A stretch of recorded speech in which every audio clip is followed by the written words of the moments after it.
when they aren't too busy tweeting bangers like, if babies had guns, they wouldn't be aborted, or photos with the bros after a long day of shopping for an office rug apparently made of an endangered animal, politicians love calling into session the old white boys club to sit around a big brown table for a nice game of poker with chips made of access to reproductive health care, something interestingly none of them have any formal education on, and which specifically affects organs most of them haven't been in the consensual vicinity of since they were a fetus themselves some 93 years ago. All jokes aside, in the off day that a politician is feeling overly generous, they do sometimes bless us peasants, their lowly constituents who pay their salaries, with 4K footage of their eclectic takes on medical topics. Today, we're suffering together.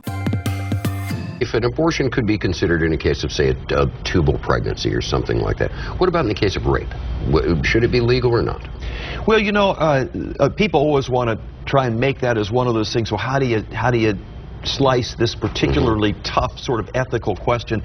It seems to me, first of all, from what I understand from doctors, that's really rare. If it's a legitimate rape, the female body has ways to try to shut that whole thing down. But let's assume that maybe that didn't work or something. That one's a classic. I'm sure many of you have already seen Todd Aiken's historic take on legitimate rape, whatever that might be. And of course, good old buddy Mike Huckabee came to Todd's rescue by noting the upside of rape. Ethel Waters, for example, was the result of a forcible rape. So I know it happens, and yet even from those horrible, horrible tragedies of rape, which are inexcusable and indefensible, life has come, and sometimes, you know, those people are able to do extraordinary things. Again, it's a shame, but this has caused such a distraction to your campaign. Which is why we should force everybody to carry unwanted pregnancies after assault.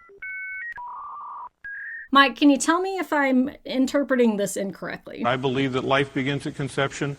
The only exception I have to have an abortion is in that case of the life of the mother. I struggled with it myself for a long time, but I came to realize life is that gift from God. And I think even when life begins in that horrible situation of rape, that it is something that God intended to happen. Well, Richard, can I call you Richard, or should it be Mr. Murdoch? Dick? What do you go by? I would say that I don't necessarily appreciate or agree with God's described method of executing such plans. In fact, I went to church a lot as a kid, and we had to memorize a whole lot of verses, and something about what you just said really it's not adding up for me. Something about God is faithful, God is kind, God is full of compassion. It's giving incongruence. I don't know. You can correct me. You're the expert on these topics. Pete Ricketts was recently asked on CNN whether his state of Nebraska would force a young rape victim to carry a fetus to term. And here's what he had to say about that. The abortion ban that you tried to pass did not include any exceptions for rape or incest. So can you clarify, do you think that the state of Nebraska should require a young girl who was raped to carry that pregnancy to term? So Nebraska is a pro-life state. I believe life begins at conception, and those are babies too. So if Roe versus Wade, which was a horrible constitutional decision, gets overturned by the Supreme Court, which we're hopeful of, here in Nebraska, we're going to take further steps to protect those preborn babies. Including in the case of rape or incest? They're still babies too, yes, they're still babies. So just to clarify, Governor Ricketts, those preborn babies are more important than the postborn baby who is now been assaulted and forced to carry a pregnancy? I'm sure that I have misunderstood that. I have not understood correctly.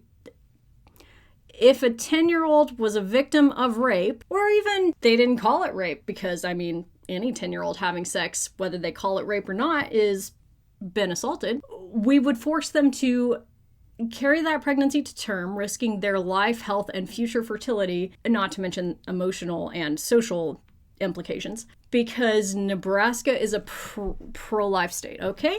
Yep. Risk the live human's life, because there's a fetus. Got it. Next, we have former Texas Congressman Michael Burgess discussing fetal pleasure. The delivery of thousands of babies, attending thousands of women during their pregnancy. You watch a sonogram at a 15-week baby, and they have movements that are purposeful. They stroke their face. If they're a male baby, they may have their hand between their legs. I mean, they feel pleasure. Why is it so hard to think that they could feel pain? Wow, that is internalized misogyny, misinformation, and very weird, all melded into one little package and gifted to us from the history books of YouTube unlisted videos. Aside from the fact that that is not true, if fetal masturbation is occurring, I would really like to know, why do only the male fetuses have the capacity for pleasure? Perhaps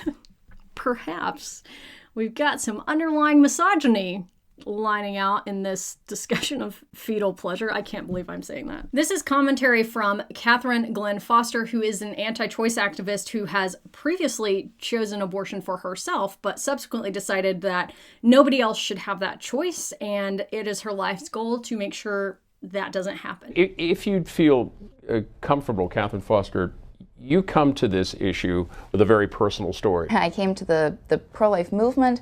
I came to Americans United for Life because of my story, because when I was 19 years old, I found myself unexpectedly pregnant. So I made an appointment. Nothing that I experienced either in the lead up to that Saturday or behind those doors restored my choice, my agency. There was never a point where I felt like I was making a fully informed decision that was in fact my choice. I worked to ensure that other women and girls aren't in the same position that I was. She has some regret around her abortion, which is a reasonable concern that needs to be worked through, but it certainly does not support removing choice from others. We know that most people do not go on to regret their abortion, and we also know that in the small percentage of people who do experience regret, one of the main predictive factors of that regret is pre-existing notions about abortion and social stigma. People who advocate for criminalization of abortion in the way that this person does actually lend to an increased risk of regret by increasing social stigma. This 2020 study, along with the plethora of scientific evidence like it, shows us that emotions after abortion are most strongly associated with personal and social context and are not a product of the abortion procedure itself. Findings like this should lead anyone who is genuinely interested to really challenge the rationale behind implementing it is critically important when we have these conversations that we are able to distinguish